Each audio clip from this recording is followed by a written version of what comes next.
The phone rang at 3:47 in the morning. Not the kind of ring that brings good news. Prince William was already awake. He had been sitting by the tall window of his private study at Kensington Palace, watching the London sky turn from black to the deep blue that comes just before dawn. Something had been pressing on his chest all night, a feeling he couldn't name. The kind of feeling a soldier gets before a battle. He didn't ask for it. He picked up the phone. The voice on the other end was calm. To calm, it was his senior intelligence advisor, a man named Colonel Hargreaves. A man who never called unless the world was about to change. "Your Royal Highness," the colonel said quietly, "we need to meet, now." William didn't ask questions. He dressed in silence, his hands steady even as his mind raced. Outside the window, the city was sleeping. Millions of people dreaming peacefully, unaware of what was moving beneath the surface of the world they lived in. If you've ever found yourself drawn to stories of courage, duty, and the kind of choices that define a person's entire life, stay with this one. And if stories like this touch your heart, please subscribe. More are coming every week, 40 minutes later. William sat at a heavy wooden table in a secure room 3 floors underground. The walls were thick stone. No windows, no signal. The air smelled like old paper and cold metal. Around the table sat 5 people. Colonel Hargreaves, 2 senior members of British intelligence, a quiet woman from the Foreign Office who William had only met once before, and an American liaison, a man named Gerald Ford. No relation to the president, who looked like he hadn't slept in 3 days.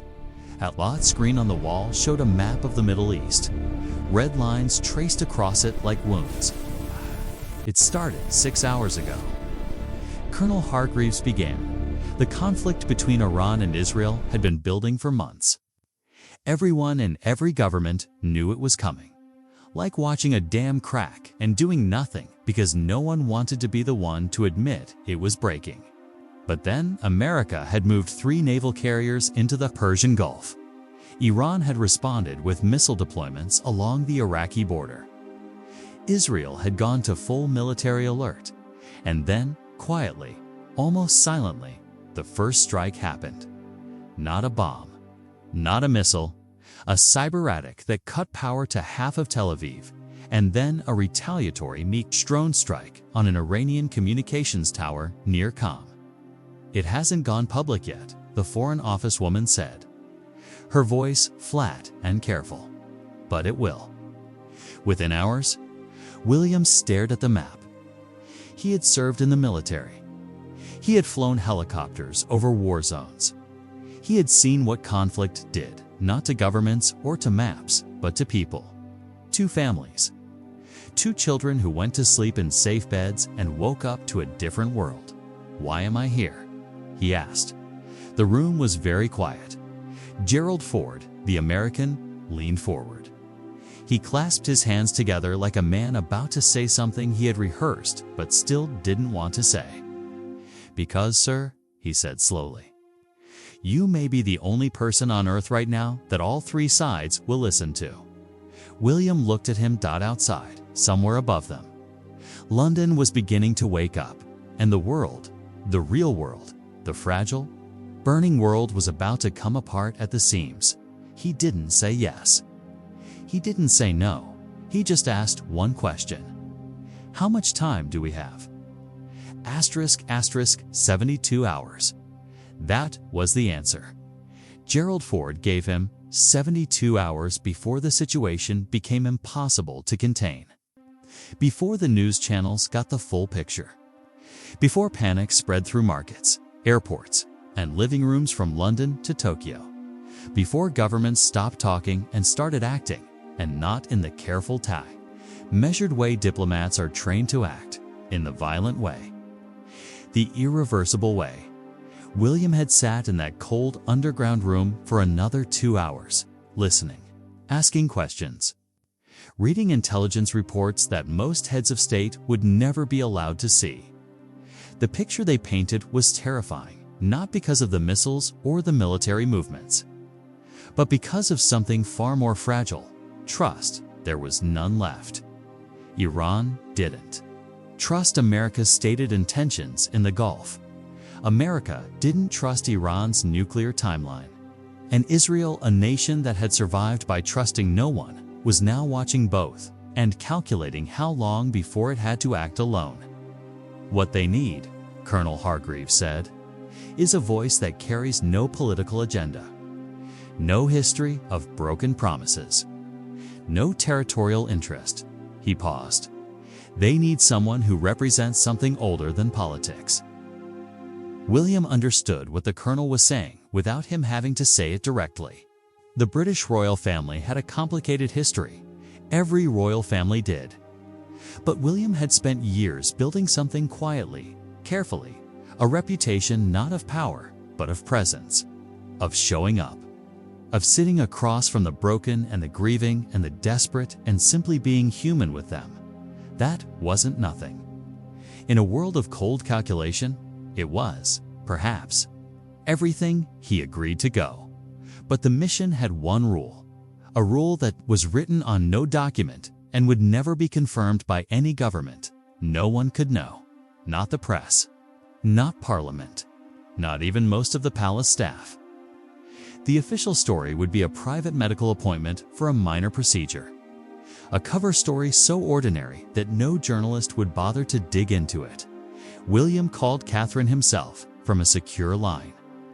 He couldn't tell her everything, but he told her enough. She was quiet for a long moment. "Come home," she said finally. Not a plea. A command wrapped in love. "I will," he said. He almost believed it. By nightfall, a small, unmarked aircraft sat at a private terminal at RAF Northolt.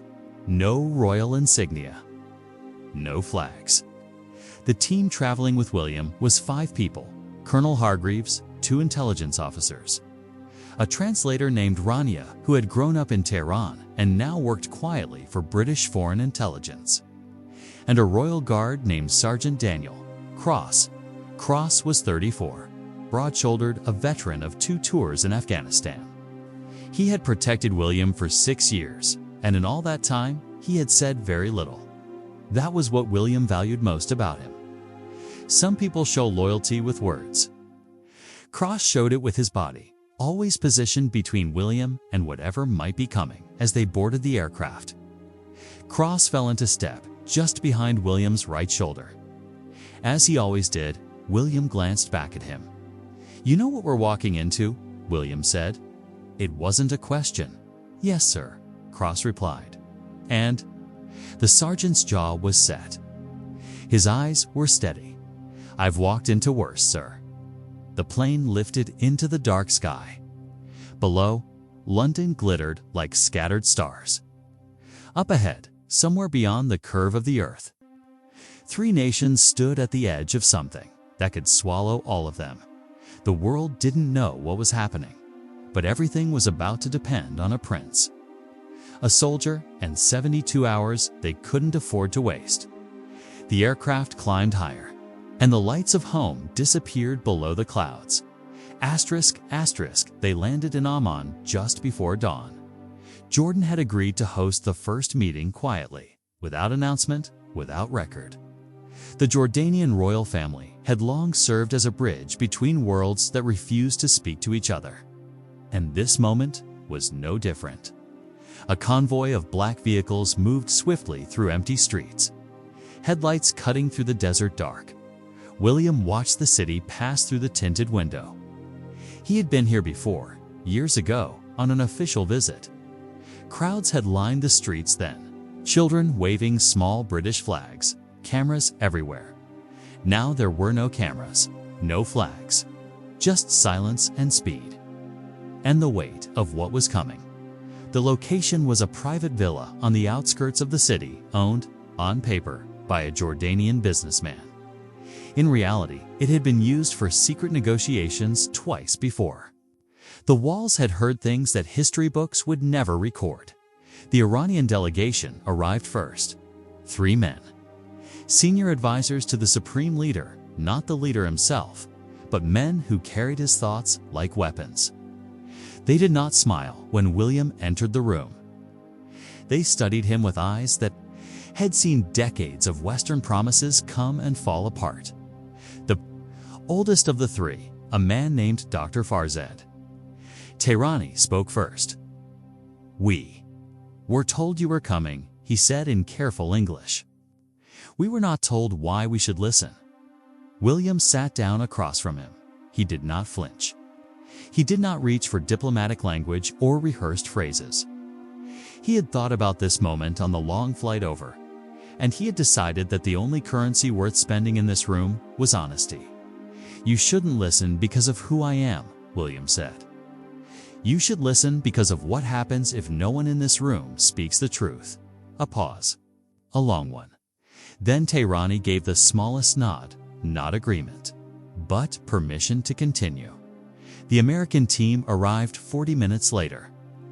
Gerald Ford, 2 senior State Department officials, and a military advisor with the kind of face that had forgotten how to look uncertain. They were professional, prepared, guarded. They looked at William with the same expression most Americans reserved for royalty, a mixture of admiration and mild confusion about why he was here. William didn't wait for introductions to settle. "I want to speak plainly," he said, standing at the head of the table. "I have no authority to make decisions for any nation in this room. I have no military. I have no vote at the United Nations.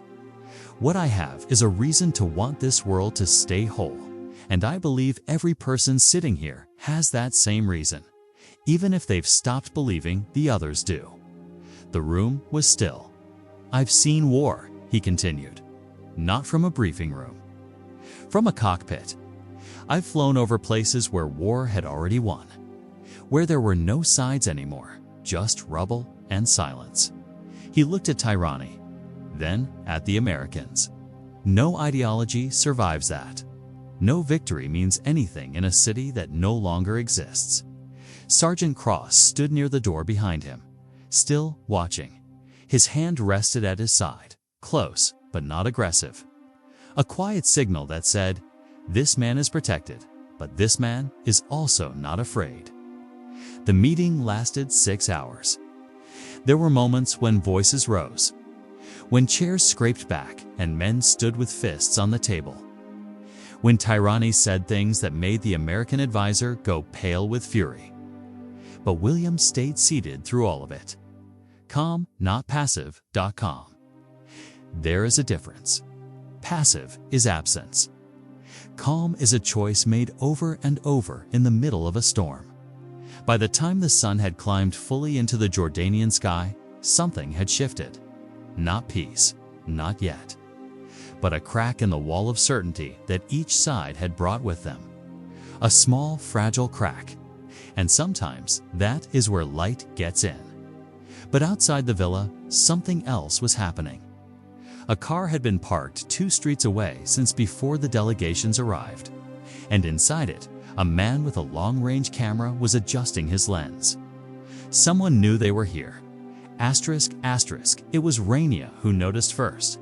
She had slipped outside during a short recess to make a call, and something in the street caught her eye, a stillness that didn't belong. A car that hadn't moved. A man who wasn't looking at anything obvious, but whose posture said he was looking at everything. She moved back inside without rushing. Without looking back, she found Colonel Hargreaves in the hallway and said 2 words: "We're burned." The colonel's face didn't change. Years in intelligence had taught him to receive bad news the way a wall receives wind, absorbing it, not crumbling from it. Within minutes, William was informed. The delegations were not told immediately. Panic in the room would end everything. But the Jordanian security team was quietly alerted, and a sweep of the surrounding streets began. The man in the car was gone. By the time they reached him, but he had left something behind. A memory card dropped under the seat. It was empty. Whatever he had captured had already been transmitted. William sat with that information for a long moment. In 30 years of watching the news cycle devour stories whole, he understood what came next. The moment a camera put him in Oman at a secret meeting with Iranian and American officials, the story would become about him, about the palace, about whether Britain was acting secretly, whether the crown was overstepping, whether this was some shadow foreign policy conducted without Parliament's knowledge. The truth that he was trying to stop a war would be buried under the noise, and the delegations would scatter. Denials would be issued. Whatever fragile progress had been made in that room would dissolve before it could harden into something real. He made a decision. "We continue," he told Hargreaves. The colonel looked at him steadily. "The story could break within the hour, sir." "Then we have an hour," William said. "Let's not waste it." He walked back into the room. The Iranians had sensed that something was wrong. Men who had spent careers navigating danger had instincts like motion sensors. Tehrani watched William return to his seat and asked quietly, "Is there a problem?" William looked at him. "There's always a problem," he said. "The question is whether the problem is bigger than the solution we're trying to build." Something moved across Tehrani's face. Not quite a smile. Something older than a smile, the recognition one careful man gives to another. They kept talking. Meanwhile, Sergeant Cross had taken up a new position, not inside the room, but just outside the main entrance of the villa. He had been briefed on the security breach.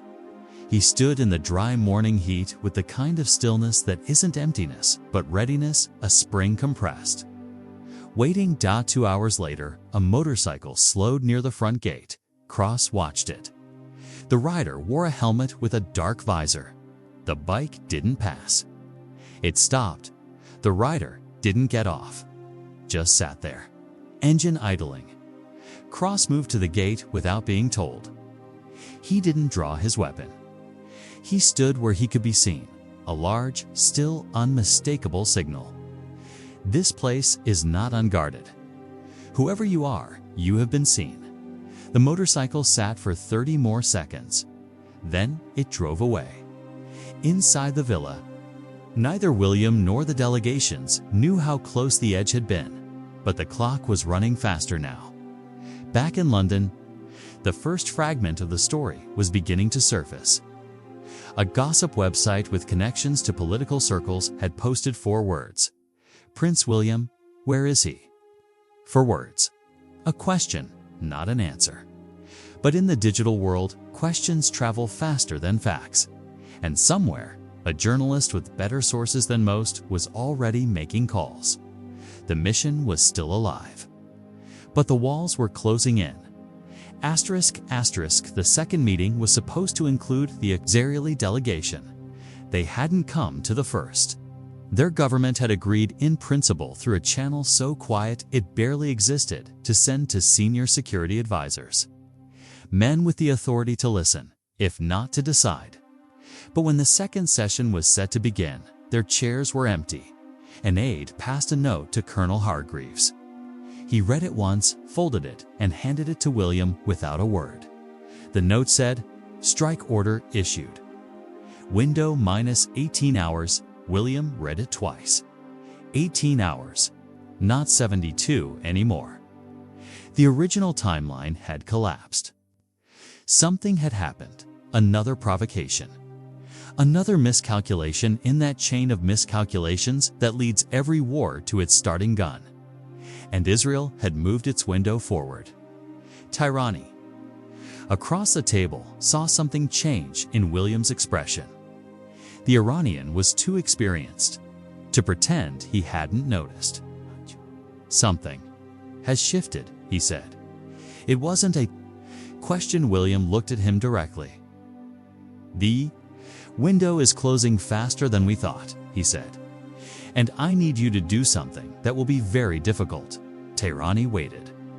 "I need you to make a gesture," William said. "Not a concession, not a surrender.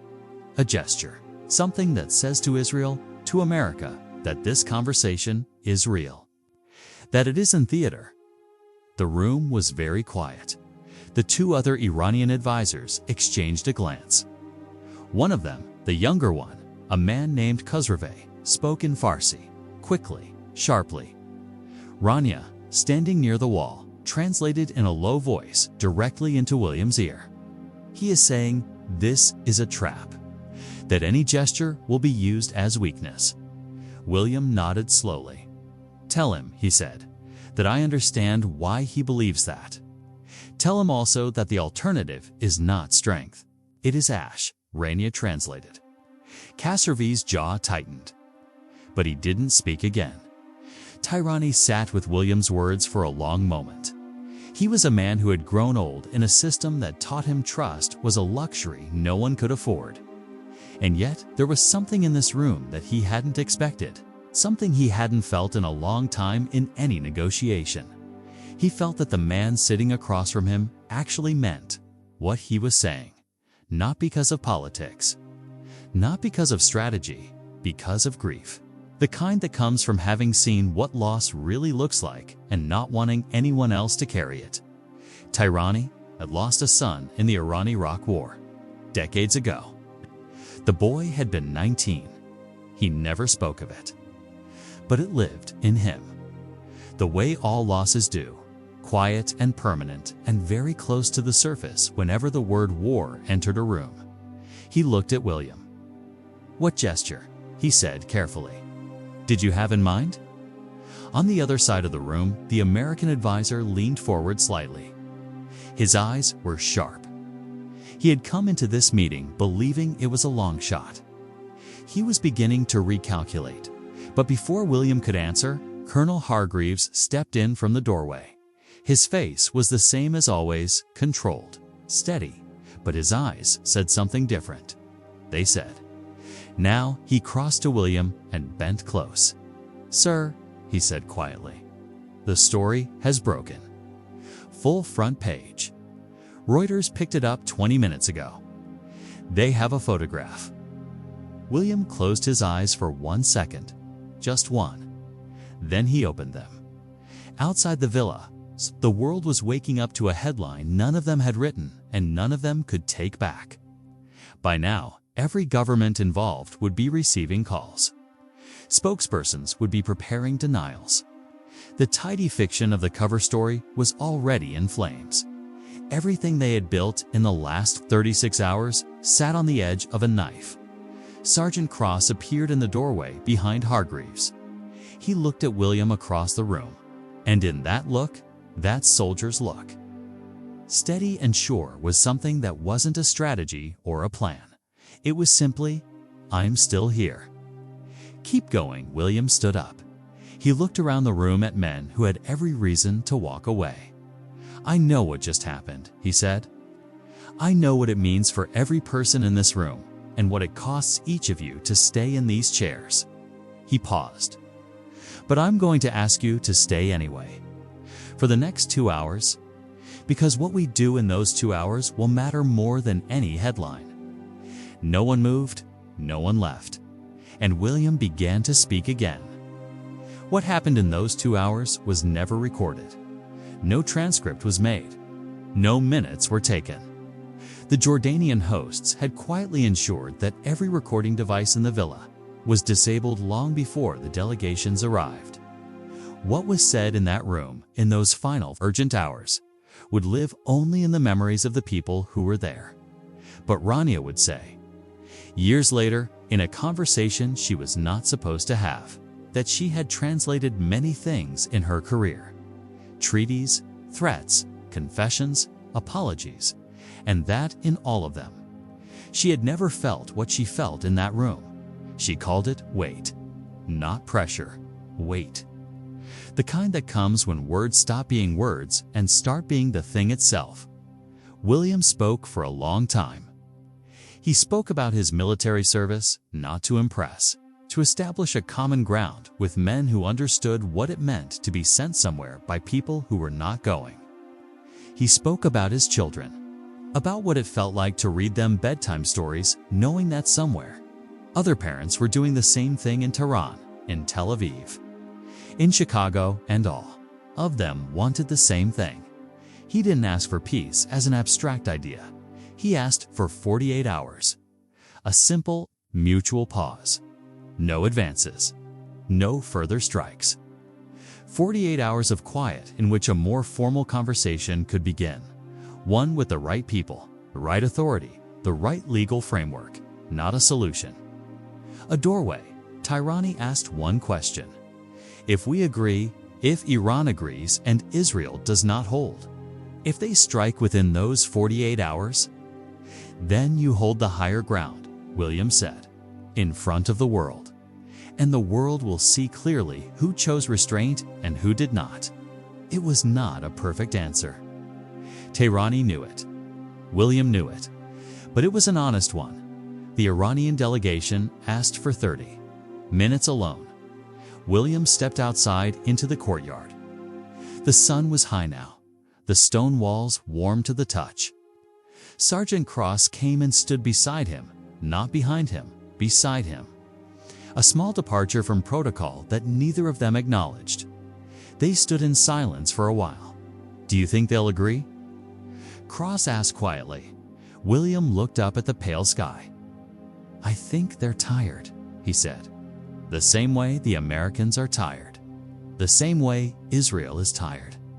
Everyone in that room has been carrying something too heavy for too long. He paused. Tired people sometimes choose to put things down. Cross nodded slowly. The 30 minutes passed, when the Iranian delegation returned to the table. Tirani placed both hands flat on the surface, an old gesture. Deliberate, meaningful. 48 hours, he said. Iran agrees. The American advisor, who had spent 2 days looking like a man who had seen everything, blinked. Then he reached for his phone.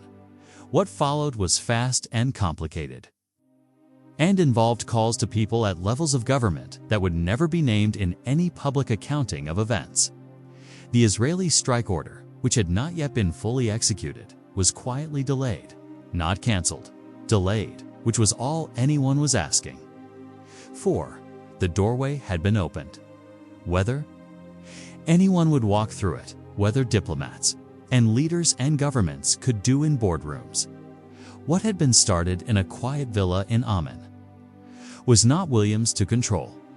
He had never pretended it was. He left Jordan the same way he arrived. Quietly, unmarked vehicle, small plane. Pre-dawn darkness. By the time he landed at RAF Northolt, the story was everywhere. Journalists, palace officials. Statements being prepared by 3 governments. The photograph, blurry, taken from a distance, had been printed on front pages across the world. A prince in a suit, walking into a building in Amman that had no official purpose. The palace issued a careful, non-confirming statement. The government said nothing. But in the following weeks, something shifted in the diplomatic channels between Washington and Tehran. A back channel opened that had been closed for years. A joint statement, carefully worded, short, almost boring in its language, was released about ongoing dialogue. 3 months later, a framework agreement on nuclear transparency was announced. Not perfect, not permanent, but real. No one officially connected it to what had happened in Jordan. No one ever would. William returned to his family on a Tuesday morning. He walked through the door of their home, and his youngest ran to him and grabbed his leg with both arms. The way small children do when they've missed someone, without fully understanding why. He picked her up. He held her for a long time. Sergeant Daniel Cross filed his standard security debrief and went home to his wife and 2 boys. He didn't tell them where he had been. He sat at the dinner table that evening and ate and listened to his sons argue about something small and unimportant and wonderful. He didn't say anything, but his wife, who had learned over 6 years to read the thing behind his face, reached across the table and put her hand on his. She didn't ask. He didn't explain. Some things are carried quietly. Some stands are taken in rooms the world never sees. Some of the most important moments in History are the ones that never make the history books because the people who made them chose something harder than fame. They chose to simply do the thing that needed to be done and then go home.